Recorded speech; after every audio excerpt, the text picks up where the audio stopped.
e vi um grande trono branco, e aquele que estava assentado sobre ele. A presença dele era tão poderosa, tão avassaladora, que a terra e o céu simplesmente fugiram, e não se achou mais lugar para eles.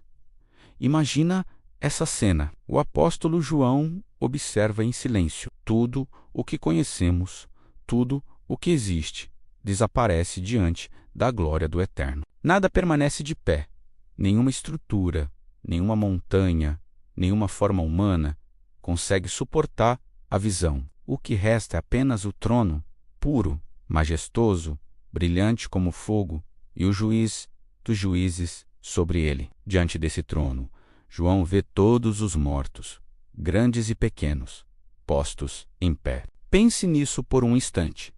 Reis e mendigos, governantes e servos, ricos e pobres. Todos agora são exatamente iguais. Não existem mais títulos, não existe mais status, não existem mais as máscaras que usamos durante a vida. Há apenas almas nuas diante do seu Criador. E então os livros se abrem. Livros que registram cada palavra dita, cada pensamento que cruzou nossa mente, cada intenção secreta do coração, cada gesto feito na luz ou na escuridão. Absolutamente nada foi esquecido. Nada ficou escondido. Nada passou despercebido diante dos olhos daquele que tudo vê. É um registro perfeito, sem falhas, da nossa jornada. Mas outro livro, um livro especial, também é aberto, o livro da vida. E João percebe que, no final das contas, tudo se resume àquele livro, porque nele estão escritos os nomes daqueles que, em vida, escolheram a luz, que receberam a graça, que buscaram o Cordeiro de Deus que tira o pecado do mundo. O julgamento não é arbitrário, é perfeito, justo e totalmente transparente. Cada um é julgado segundo as suas obras, mas o que determina o destino eterno é o nome estar ou não escrito no livro da vida.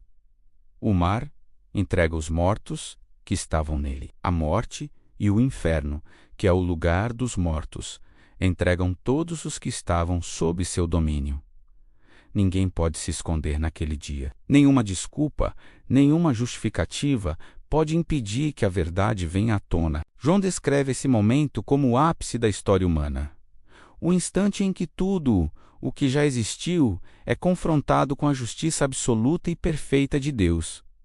Não há advogados de defesa. Não há argumentos para distorcer os fatos. Existe apenas a verdade pura, diante do Deus que conhece o íntimo de cada coração. E então, algo surpreendente acontece. A morte e o inferno são lançados no lago de fogo. A própria morte, o inimigo mais antigo e temido da humanidade, é destruída para sempre. Ela deixa de existir. Nunca mais ela vai tocar um ser humano. Nunca mais vai roubar lágrimas. Nunca mais vai quebrar famílias ou interromper sonhos. A morte, a grande vilã da nossa história, é julgada e sentenciada ao fim. E o inferno, que carregava o peso das almas perdidas, é lançado junto com ela. É o fim de tudo o que aflige, tudo o que aprisiona, tudo o que corrompe a criação de Deus. Mas há também o juízo para aqueles cujos nomes não foram encontrados no livro da vida.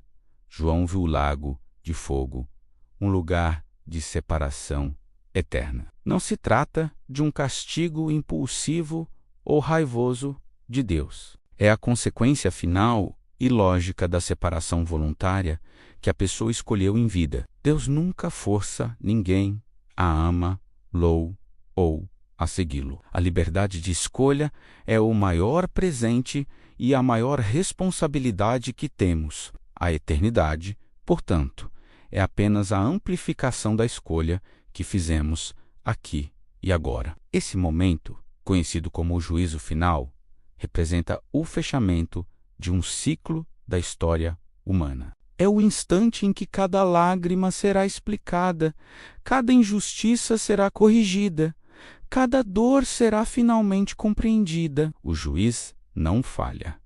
Seu veredito é perfeito. Ele vê o que ninguém jamais viu. Ele conhece o que ninguém jamais conheceu. Sua justiça não é como a justiça dos homens, que é muitas vezes parcial, limitada e fraca. A justiça de Deus é eterna e absoluta, mas mesmo diante de um juízo tão temível, João percebe algo ainda maior. Depois do trono, depois do julgamento, depois do fim da morte, Deus está preparando o começo de algo totalmente novo. O juízo final não é apenas sobre condenação. Ele é, acima de tudo, sobre purificação. Ele remove tudo o que impedia o nascimento do novo céu e da nova terra. Ele encerra, de uma vez por todas, o capítulo do sofrimento, do pecado, da corrupção e da escuridão. E então, a voz daquele que está sentado no trono declara: Eis que faço novas todas as coisas. Não sobram ruínas do passado. Não sobram memórias do mal que nos assombravam. Não sobram mais sombras. Apenas a promessa cumprida de uma nova criação. O mal é derrotado de forma definitiva e completa. O bem triunfa para sempre. A luz prevalece sobre toda e qualquer escuridão. E João finalmente entende. O juízo final não existe para destruir a humanidade, mas para restaurar o cosmos à sua perfeição original. É para separar o que é eterno do que era passageiro, para garantir que a dor nunca mais volte, para assegurar que a escuridão nunca mais se levante contra a luz. E no meio de tudo isso, o convite de Deus ainda ecoa: aquele que tem sede pode vir, aquele que deseja pode beber de graça da água da vida. Deus julga, mas Ele também convida. Ele corrige, mas Ele também salva. Ele limpa, mas Ele também restaura. Seu trono é branco, não apenas porque é poderoso, mas porque é puro. Nele não há sombra de injustiça, não há erro, não há falha. Enquanto João contempla o final de todas as coisas, ele percebe que o verdadeiro tema do Apocalipse não é destruição, é justiça. Não é medo, é esperança.